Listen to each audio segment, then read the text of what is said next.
So you want to start a candle business from home. How do you do that? What's the first thing you got to do? Do I get a bunch of fragrances? Do I get a bunch of jars? Where do I get all this stuff from? Come follow me along on my journey and I'll tell you exactly what you need to do.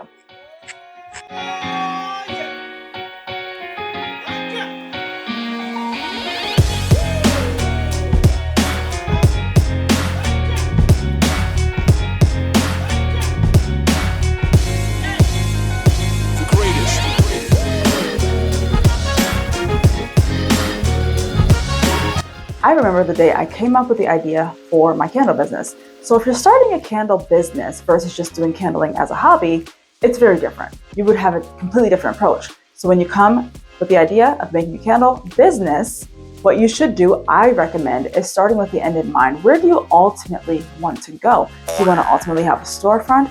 How many sales do you project you're going to have? How much revenue do you think you need? How much profit do you think it's going to take? How long do you think it's going to take to become profitable? There's many different factors that can affect all of those different things. So my suggestions in this video are going to talk about what you can do to pick a niche for your candle business, what you can do to start your candle business, and what are the different materials that you need to get started with candle making. So, started. Yes, I do remember when I first came up with the idea for my candle business. I was nervous, I was excited, but at the same time, I was also recovering from knee surgery. I remember laying down on the sofa and writing down in a notebook all of the different ideas I had for an audible candle, how it would work, the different lines I'm going to come out with years down the line. Right now I have 3, but I plan on having so much more later. What different stories are going to come out? All of it. So what I think you should focus on is coming up with your niche, something unique to offer to the customer, as well as some materials that you're going to have to get started with candles. So let's get started. First things first, something to melt your wax in. I like to use my Digiboil. I don't have a huge business, but to get started as a business versus a hobby, having a Digiboil, I think, is a game changer. Also, you can have something smaller if you want to offer a different size candle, like a tea light or something like that, just to have different types of waxes you're using if you're using 2 different types of waxes. I have this for my tea lights and I have this for my candles. Next, what you're going to need is a pouring pitcher, a thermometer, and a stirring utensil. I use a metal one because it doesn't absorb all of the fragrances from a wooden spoon or something like that. Another thing that you're going to need are shipping boxes. You can get some for free at the post office if you want to. I got customized boxes. With those customized boxes, they come in 3 different sizes, some for wholesale, and I keep the packing peanuts as a little tip. Keep the packing peanuts from all of the orders you get from your candle supplies, because you could always reuse them, and when you're first starting your business, every penny counts. Every penny counts. That brings us to creating a system and a routine for yourself. There's so many different things that you can use to create a very well-functioning system for your business. If you're working full-time like myself, then these are some things I recommend. Getting a whiteboard in your business, in the room where you are going to be manufacturing, shipping, creating candles, production, all of that. Getting a whiteboard to keep track of all of the markets that you're going to come up with. Yes, I do think you should start with markets. And the reason why is because online has a lot of competition to get started. And I started my business in January. It was so much easier to find markets than to get online sales individually from retail people. So markets and wholesale are going to be your best friend for the first year, unless you just happen to pop off magically on TikTok, which could happen, but it doesn't happen for everybody. So it's good to have a plan for how else you're going to make money, as well as getting on a social media platform. I chose YouTube. I also make blog posts on my Pinterest account, and I put those on my website. So I like to have traffic coming in. SEO, search engine optimization, is another thing that can help you with your YouTube videos as well as your blog posts if you're planning on doing that. Another system.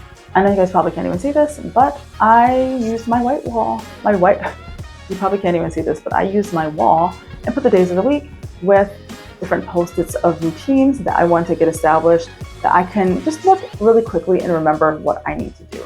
Also, having some motivational quotes on the wall are very helpful.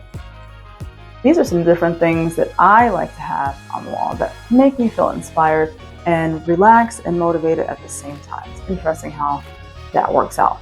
Okay, when it comes to shipping, there are some things that I like to use, as well as when I go to have markets. So this is when I use this for printing the Oh my goodness, I'm having a brain fart. I use these for printing the shipping labels that go on the packages, which my boxes are here, so they would just go on the bottom of these boxes. Also, the packing peanut tip I gave you guys earlier. Fragile stickers. This is for markets I give to the customers so they can have a code for getting free shipping. And then this is for card payment methods. Then we have shipping tape. I got my iPad, and when I set it up, customers can see this part so they can see different ways to pay. I also accept cash payments. And I also have a cash box that I do not have in this video, but you can get that anywhere. This is really dusty. But this is my shipping label. So I'm at shipping scale. So I use this shipping scale for all of my packages so I can get the accurate weight before I put it through and type in how much it weighs to print this. And then some freebies that I like to give out to customers. I like to make little tea lights of a fragrance they have not tried. And then the wax seal, the matches, a little die cut sticker, very small die cut sticker, thank you card, as well as information on how to listen to the candle, my business card as well. So they have all those things that come in the shipping order as well as the box. And I have custom tissue paper that is not seen here. And I also use this little tape dispenser right here for things. So you can get your office supplies on Amazon or Staples, but you can also write those things off on your taxes. It's also a great idea to decide what types of jars you want to have. You're going to go with a clear, a ceramic, a concrete. I've seen that before on TikTok. You can do a lot of different types of jars, a lot of different types of vessels, so many different shapes out there. So get a couple that you're definitely interested in for the price and for the way it looks. So you don't want to spend too much on it, but you want to make sure it's something that will attract customers. And labeling is another way you can attract a different type of customer base. One of the first things you're going to figure out is the type of jar that you're going to use. I have 3 different jars I use. I use this 7-ounce amber glass jar. I use a ceramic jar that's much larger. I think it fits up to 12 ounces in there. And then I use this also smaller ceramic jar as well. So those are what I have from my 3 lines that I'm offering. But what are you going to offer? What works for you? Do you want a clear jar? Do you want a jar that's more affordable? Are you going for a luxury candle line? Are you going for something that's more unique? Maybe you have clowns that you want to have something of. Maybe you want to go with a spiritual type of thing. Maybe you want to go with something that's inspiring for a specific group of people. Specific group of people is the most important part. So you can figure out what your niche is going to be when you start your candle business journey. I'm rooting for you. You can do it. What I do for labeling is use I order all my labels through Avery. I design everything in Canva. I do have the paid version of Canva, which I think is so much better. You don't have to start with that. You can start with the free version, whichever works for your budget. Everyone's budget is going to look entirely different when they're first starting their candle business. And you really shouldn't compare to anyone else because some people want to start with something that's more expensive.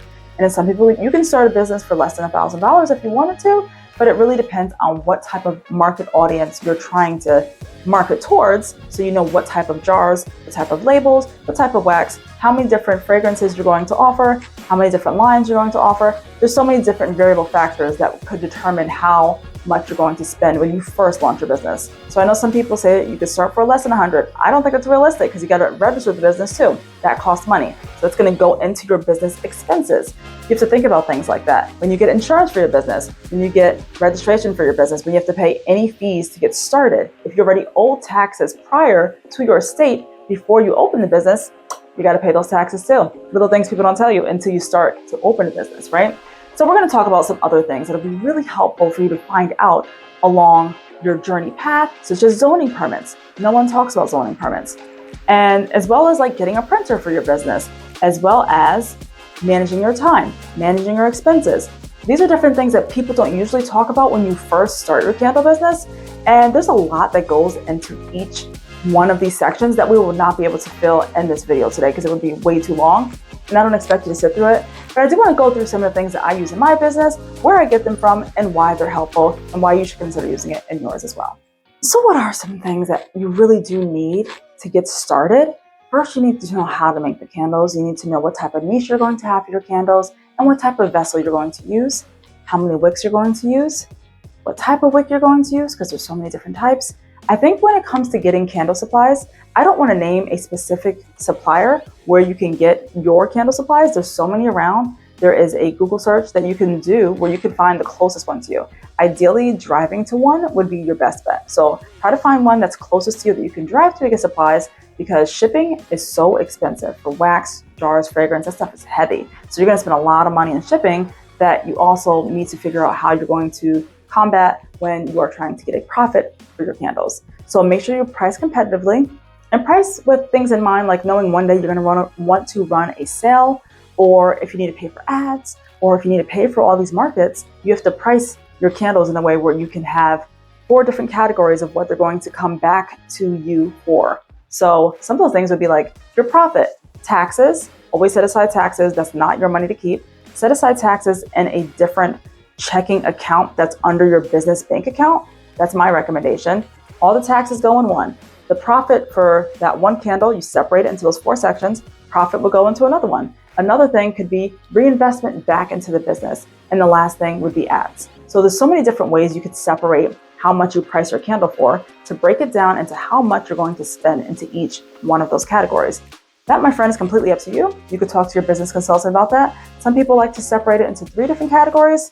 It really depends on what you ultimately want to get from your candle business and where you want to price it and things like that. So you got to figure out what type of jar you're going to get, figure out what niche you're going to do. If you're going to do a medieval theme, that would be really interesting. So if you did a medieval theme for your niche candles, what would that look like exactly? What would be different about them? Would it be visual? Would it be an auditory experience like what I do? There's so many different ways to do things. So think about what you want your candles to look like. What are you passionate about that can be connected to your candles? You want to make sure it's something that you're not going to lose inspiration for. That can happen a lot if you're just pouring a candle and the whole entire thing is only for the customer and you feel no connection to the business.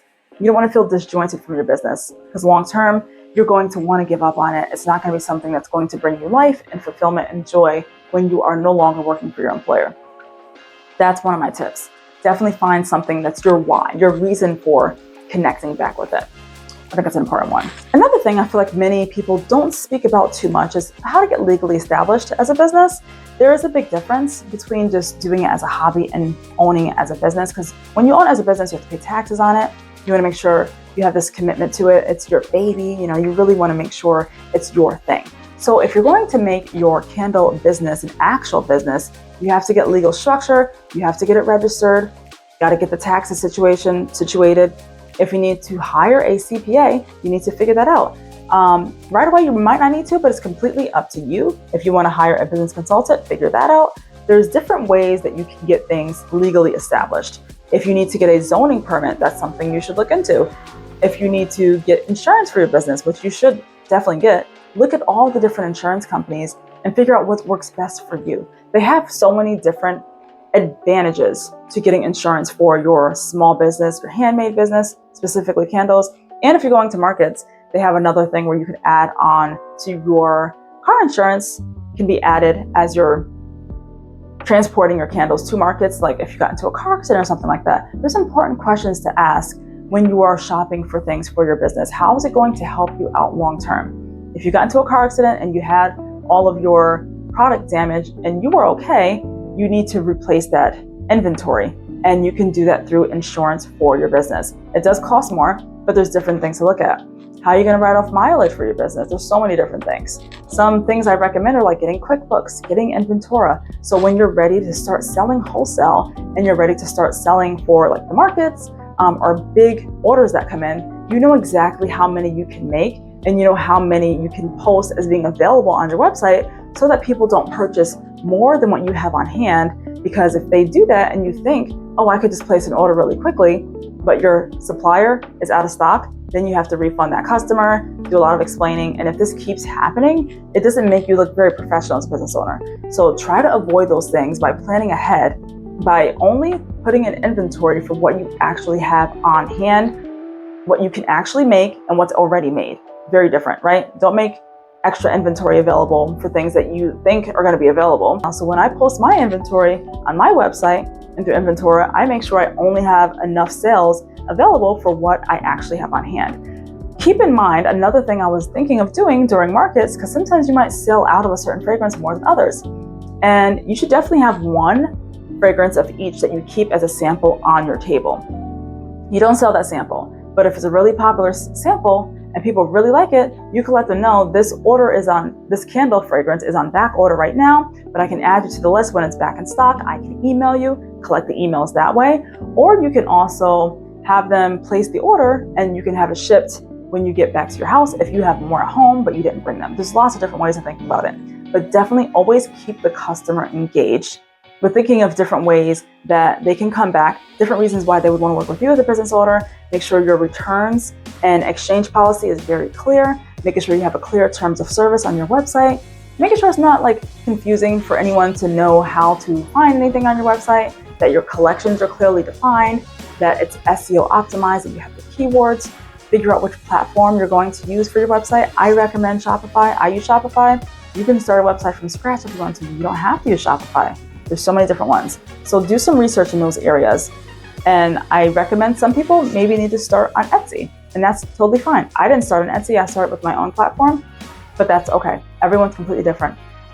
If you want to do wholesale, that's another thing that would be different depending on if you decided to go with Faire.com or if you wanted to go specifically targeting corporations or big box stores and asking them specifically what they want to order from you for their own storefront. You could do that. Or you could do a mom and pop store and go directly inside or email them your catalog. There's so many different ways you could do it. So explore what works for you and figure out what your whole formula looks like. Create those systems for your work schedule, your children's schedule, if you have kids, your spouse's schedule, when you're going to figure out when you're going to work on the business, realistically, when you're going to post social media content. I had every intention on posting social media content every single week, but I learned long term, that's a little bit more difficult when you have 2 kids and you're working full time and things get ahead of you. So that's something to consider. All these different things that could happen in your life, and it's okay to take a break. Sometimes you have to keep your business going with just the bare minimum. You don't have to go above and beyond and post on every single social media platform. That does not necessarily mean that you have lots of sales. Also, there's an idea that people have that if someone has lots and lots of views on a video or on a product, that they're getting a lot of sales, and it doesn't always convert that way. Sometimes it depends on the engagement, sometimes it doesn't. Sometimes most of your people that buy from you are buying wholesale or from markets. So you might not get a lot of social media engagement, but it does not always equal the same thing. Lots of views does not equal lots of sales. Very different. So keep these nuggets in mind, and I will see you guys in the next one.